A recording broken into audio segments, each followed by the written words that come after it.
नमस्कार दोस्तों, आप सभी का स्वागत है मेरे यूट्यूब चैनल क्रिकेट जोन 981 पर। आज हम बात करेंगे भारतीय खिलाड़ियों के बारे में और जो अ, श्रृंखला अभी भारत और ऑस्ट्रेलिया के बीच में हाल फिलहाल में खेली गई, हम उस श्रृंखला के बारे में बात करेंगे। और हम ये भी बात करेंगे कि भारत ने इस श्रृंखला के बाद क्या गेन किया, और भारत क्योंकि जिस उम्मीद के साथ इस श्रृंखला की शुरुआत हुई थी कि भारत 2024 टी20 वर्ल्ड कप की तैयारी कर रहा है, तो उस लिहाज से भारत की तैयारी किस डायरेक्शन में जा रही है, आज हम इन सभी मुद्दों पर बात करेंगे। अगर हम बात करते हैं इस श्रृंखला की, जो कि भारत और ऑस्ट्रेलिया के बीच में अभी समाप्त हुई कुछ दिन पहले, तो इस श्रृंखला में अगर बल्लेबाजी की बात करते हैं तो भारत की ओर से सर्वाधिक रन ऋतुराज गायकवाड़ ने बनाए, जिन्होंने 5 मैचों में 223 रन बनाए, जिसमें उनका सर्वाधिक स्कोर रहा 123 रन, और उनका जो एवरेज रहा वो रहा 71 का। इसके अलावा अगर हम भारतीय बॉलिंग की बात करते हैं तो रवि बिश्नोई, जिन्होंने इस सीरीज में 9 विकेट लिए, और वो इस सीरीज के हाईएस्ट विकेट्स टेकर भी रहे, और इसकी बदौलत उन्हें इस सीरीज में प्लेयर ऑफ द सीरीज का भी अवार्ड मिला था। इसके अलावा अभी आईसीसी की जो नई रैंकिंग जो अभी जारी हुई है, उस रैंकिंग में रवि बिश्नोई इस समय दुनिया के नंबर 1 गेंदबाज हैं टी20 क्रिकेट में। अगर हम चर्चा करें तो क्योंकि भारत ने इस सीरीज में अपने सीनियर प्लेयर्स को आराम दिया था, क्योंकि इस सीरीज में भारत की ओर से विराट कोहली नहीं थे, रोहित शर्मा नहीं थे, जसप्रीत बुमराह नहीं थे, उनके साथ में मोहम्मद शमी, रविंद्र जडेजा जैसे सरीखे और बड़े खिलाड़ियों को इस सीरीज से आराम दिया गया था, और उनके स्थान पर युवाओं को मौका दिया गया था। और युवाओं के लिए भी एक ये हम कह सकते हैं कि एक सुनहरा मौका था कि वो अपने उपयोगिता सिद्ध करें और अपने प्रदर्शन से एक ऐसी छाप छोड़ें कि जिससे सिलेक्टर्स को भी एक भरोसा हो कि हाँ, अगर हम इन खिलाड़ियों के साथ टी20 विश्व कप में जाते हैं तो ये खिलाड़ी भारत को टी20 विश्व कप जिता सकते हैं। जैसा आप सभी को याद होगा कि 2007 का जो टी20 विश्व कप, जो कि पहला एडिशन था, उसे भारत ने एमएस धोनी की कप्तानी में जीता था। उस टीम में भी कोई बड़े नाम नहीं थे, हालांकि कुछ खिलाड़ियों ने कम बैक किया था। हालांकि उस टीम में वीरेंद्र सहवाग थे, गौतम गंभीर थे, युवराज सिंह थे, उनके साथ में हरभजन सिंह थे, इरफान पठान थे, एमएस धोनी खुद थे एज अ लीडर। और कहीं न कहीं ये जिन मैं खिलाड़ियों का नाम ले रहा हूँ, ख़ास तौर पे गौतम गंभीर, वीरेंद्र सहवाग, हरभजन सिंह, इरफान पठान, ये उस समय खराब फॉर्म की वजह से टीम से बाहर हो गए थे। तो इन लोगों की वापसी हुई थी। तो हम ये भी नहीं कह सकते हैं कि वो टीम बहुत ज़्यादा अनुभवहीन थी या उस टीम में एक्सपीरियंस की कमी थी। उसके बनस्पत जो ये टीम अभी जो ऑस्ट्रेलिया के खिलाफ खेली, इस टीम में अनुभव की भी कमी थी, क्योंकि अनुभव के नाम पर टीम के कप्तान सूर्य कुमार यादव वो ही सबसे ज़्यादा अनुभवी थे। उसके अलावा जो सारे खिलाड़ी थे वो बिल्कुल नए थे। हालांकि ऋतुराज गायकवाड़ वो पिछले कुछ समय से टीम के साथ में, और इसके अलावा उन्होंने एशियन गेम्स में भारत का प्रतिनिधित्व भी किया था, और उनके ही कैप्टेंसी में भारत ने एशियन गेम्स में गोल्ड मेडल जीता था। यशस्वी जायसवाल, जिन्होंने अभी जून में ही जो श्रृंखला हुई थी वेस्ट इंडीज में, वहाँ पर भारत के लिए उन्होंने पदार्पण किया था। लेकिन जो इंटेंट यशस्वी जायसवाल ने टॉप ऑर्डर में दिखाई है वो बिल्कुल ही काबिल तारीफ है, क्योंकि यशस्वी जायसवाल ने एक नया टेम्पलेट सेट किया है कि हमें शुरुआत में ख़ास तौर पे हमें पावर प्ले में किस तरीके की बल्लेबाजी करने की ज़रूरत है, और उनका बखूबी साथ दिया ऋतुराज गायकवाड़ ने, जिन्होंने एक एंकर की भूमिका निभाई। और आप सभी को याद होगा कि ऋतुराज गायकवाड़ जो भारतीय दल, जो भारतीय स्क्वाड अनाउंस हुआ है साउथ अफ्रीका टूर के लिए, उसमें वो तीनों फॉर्मेट्स में हैं। तो इसका मतलब भारतीय सेलेक्टर्स का विजन जो है बिल्कुल वो साफ है कि वो ऋतुराज गायकवाड़ में ऑल फॉर्मेट्स प्लेयर देख रहे हैं। इसके अलावा अगर हम और भारतीय खिलाड़ियों की बात करते हैं तो सूर्य कुमार यादव, उनका जो परफॉर्मेंस रहा वो मिला जुला रहा। उन्होंने एक 80 रन की ताबड़तोड़ पारी खेली थी पहले T20I में। उसके बाद उनका जो परफॉर्मेंस था वो कहीं न कहीं नीचे डिप होता चला गया। हालांकि उन्होंने एक और 39 रनों की महत्वपूर्ण पारी खेली थी तीसरे T20I में, और उन्होंने ऋतुराज गायकवाड़ के साथ में एक अहम साझेदारी निभाई थी। और अगर अन्य भारतीय बल्लेबाजों की बात करें तो उनके साथ में हम अ, सबसे पहला जो नाम लेंगे वो है रिंकू सिंह का। रिंकू सिंह जिन्होंने अभी पिछले IPL में बहुत ही धमाकेदार परफॉर्मेंस दी बल्ले से, और उसी परफॉर्मेंस के बल पर रिंकू सिंह इस समय भारतीय टीम का हिस्सा है। रिंकू सिंह ने कुछ छोटी-छोटी या हम कह सकते हैं कुछ उपयोगी पारियां भारत के लिए खेली। हालांकि वो उनका जो एक फेलियर आया वो था लास्ट T20I मैच में बेंगलुरु में, जब उन्होंने तनवीर सांगा की वो गुगली पिक नहीं कर पाए और एक बड़ा शॉट खेलते हुए वो लॉन्ग ऑन पर कैच थमा बैठे।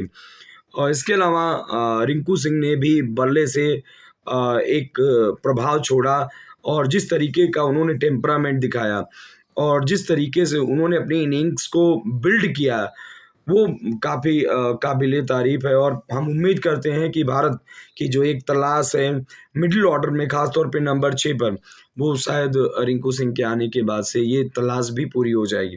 तिलक वर्मा, हालांकि वो पहले 3 मैचों में भारतीय दल का हिस्सा थे, उसके बाद उनका स्थान श्रेयस अय्यर ने ले लिया, जिन्होंने आखिरी मैच में शानदार 53 रन बनाए और एक होल्ड को उन्होंने पकड़कर, मतलब एक छोर को उन्होंने होल्ड करके रखा, और उसी की बदौलत भारत एक रिस्पेक्टेबल टोटल तक पहुंचा, और अंत में भारत वो मैच 6 रन से जीतने में कामयाब रहा। तो कहीं न कहीं जो वो 53 रनों की वो जो पारी थी श्रेयस अय्यर की, वो कहीं न कहीं उसकी अगर हम वैल्यू की बात करते हैं तो उसकी वैल्यू किसी सेंचुरी से कम नहीं थी। इसके अलावा तिलक वर्मा ने भी एक 2 छोटी उपयोगी पारियां खेली भारत के लिए। ईशान किशन, उनके चर्चा के बिना तो भारतीय बल्लेबाजी अधूरी रहेगी।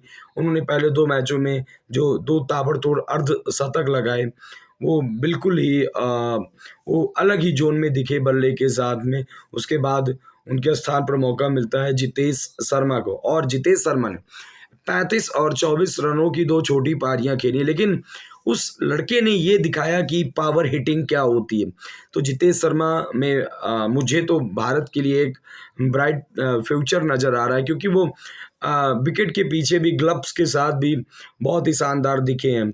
और उम्मीद है कि भारतीय टीम मैनेजमेंट, भारतीय कप्तान जितेश शर्मा को अभी और मौके देंगे, खास तौर पे जो सीरीज़ दक्षिण अफ्रीका में खेली जाएगी, क्योंकि जितेश शर्मा में जो सबसे बड़ी जो काबिलियत है कि वो एट विल लंबे-लंबे छक्के मार सकते हैं, जो कि आज मॉडर्न डे क्रिकेट का सबसे अहम हिस्सा है। अब हम बात करते हैं भारतीय गेंदबाजी की।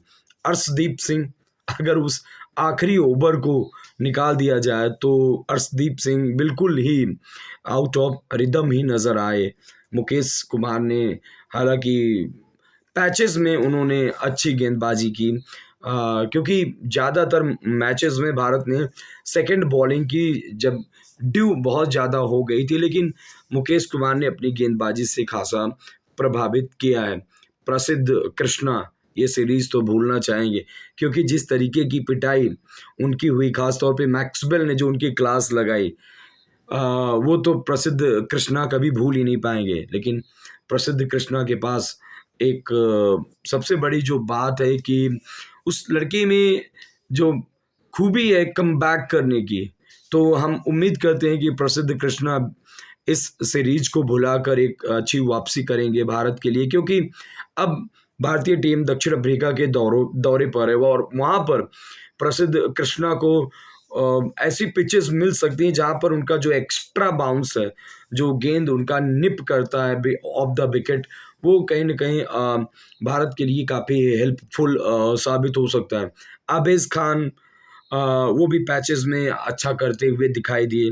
लेकिन आबेज खान, जैसा कि अभी बहुत सारे क्रिकेट एक्सपर्ट का भी मानना है कि उनमें काफ़ी पोटेंशियल है और आगे चलकर उम्मीद भी है कि भारत जिस तरीके से लगातार आबेज खान के साथ परसिस्ट कर रहा है और उनको अभी भविष्य में और मौके मिलेंगे। और इन गलतियों से आबेज खान को सीखना ही होगा, क्योंकि भारत के लिए खेलने के मौके बार बार नहीं मिलते हैं और आबेज खान में वो क्षमता है, क्योंकि जिस तरीके की काबिलियत आबेज खान ने आईपीएल में दिखाई या फिर जो डोमेस्टिक क्रिकेट में उनका जो परफॉर्मेंस रहा है वो बिल्कुल ही प्रशंसनीय रहा है। और उम्मीद है कि आबेज खान अपनी गलतियों से सीख कर एक बेहतरीन गेंदबाज के रूप में निकल कर सामने आएंगे।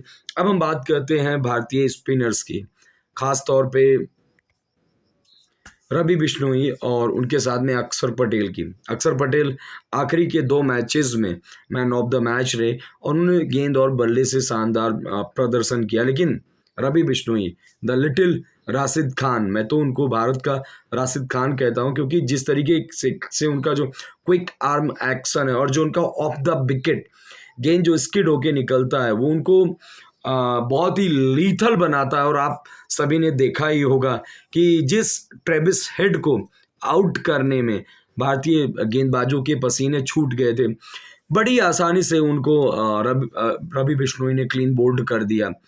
तो रवि बिश्नोई अभी यंग हैं, युवा हैं और अभी उनके पास सीखने के लिए बहुत कुछ है। और क्योंकि भारतीय अगर हम टीम मैनेजमेंट या स्टाफ की बात करें तो वहाँ पर आपको बीबीएस लक्ष्मण मिलेंगे, जिससे रवि बिश्नोई बहुत कुछ सीख सकते हैं। तो रवि बिश्नोई के सामने एक बहुत बड़ा कैरियर है, बहुत बड़ा फ्यूचर है और हम उम्मीद करते हैं कि रवि बिश्नोई ऐसा ही परफॉर्मेंस करना जारी रखेंगे। तो आप सभी ने देखा होगा कि जो ग्लिम्स हमारे युवाओं ने दिखाई है, उससे तो कहीं न कहीं एक उम्मीद की किरण जगी है कि हाँ, ये नए हमारे जो युवा चेहरे हैं, वो कहीं न कहीं भारत का भाग्य बदल सकते हैं। कहीं न कहीं वो जो भारत का आईसीसी टूर्नामेंट का जो सूखा है, वो सूखा ये हमारे युवा समाप्त कर सकते हैं। इसके अलावा आप सभी को पता ही होगा कि कल भारतीय टीम दक्षिण अफ्रीका दौरे के लिए रवाना हो गई और उम्मीद है कि आज रेस्ट डे है और कल से भारतीय टीम मैदान पर अपनी प्रैक्टिस शुरू करेगी।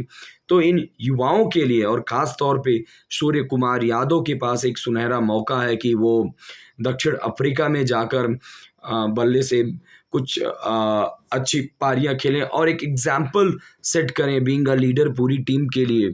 क्योंकि अगर लीडर परफॉर्म करता है तो पूरी टीम उसके साथ खड़ी हो जाती है।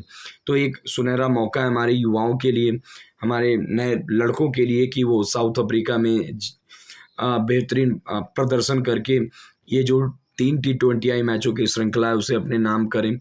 और हम अपनी शुभकामनाएं देते हैं भारतीय टीम को कि वो एक बेहतर प्रदर्शन करेगी और इस श्रृंखला में एक विजेता के रूप में उभर कर सामने आएगी।